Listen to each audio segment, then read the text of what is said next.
What's going on, people, and welcome to a brand new episode of Mad Wild 1 with me banging out Battlefield 1. So obviously, as you can see, we've got a new map. Finally, we've got something new, people, and I'm looking forward to it, man. It has been a long ass time. So this is part of the Thou Shalt Not Pass upgrade, or that's probably not what you call it, but I'm going to keep it like that because I'm just going straight off the top of my head. Basically, this is part of the new Thou Shalt Not Pass DLC, and if you can't tell, people, this is a whole new vibe. This is the first night map of Battlefield 1, and it's a totally new experience. You know, it's got something for everyone. It's got something for the assault team, like loads of trenches, loads of places you can go just to clap whenever you need to, and obviously, you know, use the cover and do your thing. Obviously I got taken out there, unfortunately, but this is a perfect stage for everyone. It's got places for a scout team, if you're part of the scout class and you want to snipe people from distance and do your thing without getting spotted. Obviously this is a night map, so you can imagine there are dark places you can hide and, you know, just make sure you can pop whenever you need to and take your opponent out. And there's also places for, you know, the medic team and, you know, the support classes as well. It's a free-flowing map. It's a map that has got everything for everyone, and it's definitely something that I would highlight because it is so big. If I'm not mistaken, this is the biggest map in the game, so you always have to be alert. 1 minute you'll be with your team, next minute there'll be someone jumping over a bunker, bam bang, you're gone. So you need to make sure you're alert at all times. You need to make sure you start to get used to the map, because that is a benefit. You will understand where, you know, the dangers are. You understand where the, you know, the best spots are to pick people off, and you also understand, you know, how to use the covers and just basically gain more time for yourself. Me personally, my loadout for this stage is the shotgun inertia, like it is all the time. That is my favorite gun. If you don't know, people, the best gun in the game, in my opinion. You probably are shaking your head thinking, what the hell is this dude thinking?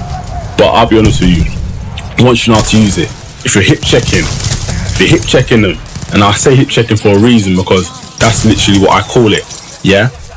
If you're shooting from the hip and you're not aiming, man, it's perfect. It gets the job done. Or using a combination of both.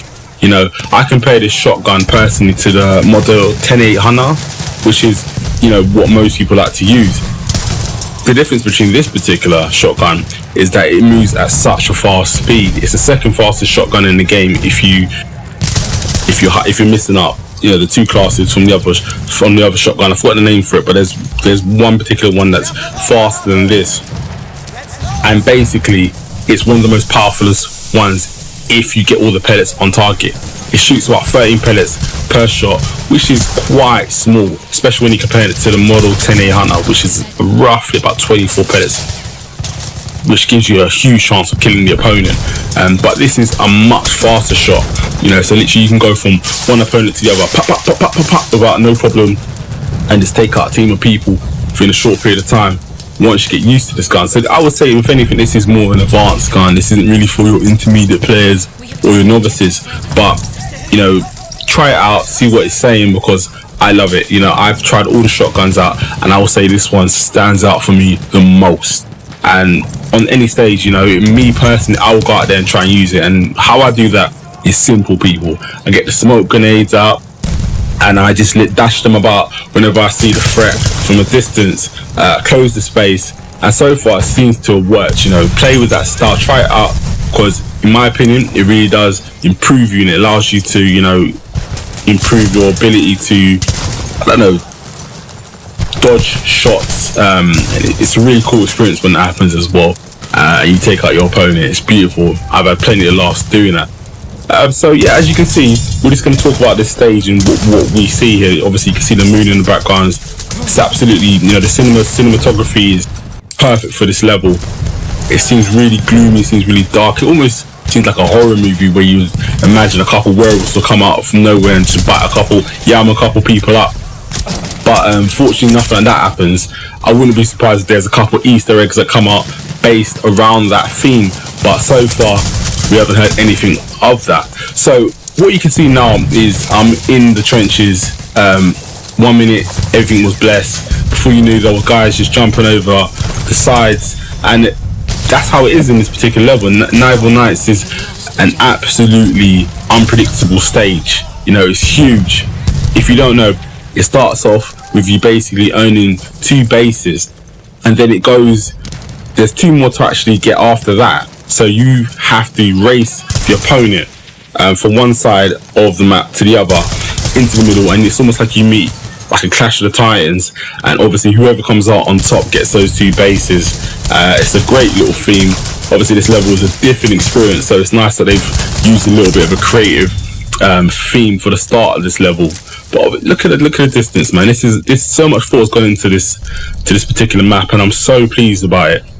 And I was just showing you all the details on the actual video, and it's just, man, I'm not gonna lie, I'm enjoying it so much now.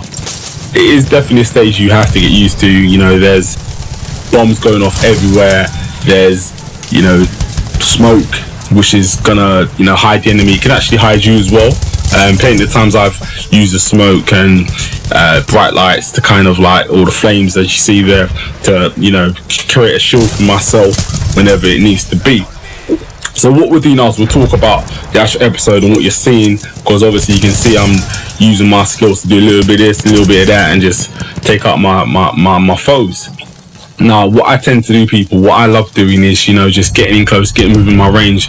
I do shoot from further. You never know. There's been a couple of times where I've shot from like, I don't know, 25, 30 meters, and for whatever reason, the opponent seems to have a little bit of life left. So starting a little bit like that, boom. Obviously, this is not within that range, but the dude there only had 23% left, which is obviously a 1-shot kill for most ranges, even with this particular weapon. And also the dynamite as well. I didn't talk about that, but that is one of my favorite weapons to use as well. So the smoke combined with the dynamite is absolutely lethal combination, because most of the time, you know, if you throw the smoke down, smoke grenades down, the opponent wants to either run away or they're gonna advance and, you know, try and get a bit brave. And that's why I like, you know, I give them a little bit of a flame, a little bit of a warmth, and just set it off. The smoke grenades actually hide bombs. They hide all sorts of bombs. So if you place your bombs within those smoke grenades whilst they're going off, the opponent won't have no clue what's happening, and then just let them off and just light them up, and everything's blessed. So that's one of my tactics that I do there, guys. I throw the smoke canisters down. There you can see, like, it absolutely blinds the enemy. It actually blinds you as well. So you really gotta be on point and know exactly where your opponents are, where you need to be. And as you saw there, they were hiding. They didn't know what the hell was going on, and they took a couple from me. I got the killing just before my teammate did. Probably pissed about that. Probably the reason why he let off a couple shots afterwards. But boom, one time, take him out. A sweet little weapon, man. It's such a quick shot as well. There you go, boom, 1, 2, just like that. Beautiful. I would say there's nothing really like that, you know. Along with the harder pistol, it's a beautiful feel. So yeah, this is my review of Nivelle Knights. I hope I pronounced it properly. If you enjoyed the video, please do subscribe. I've got plenty more videos in my collection that I would love you guys to check out. This is MadWire1. Please come back for more, and I'll be making some very soon, so stay tuned in. Peace. Bringing the madness.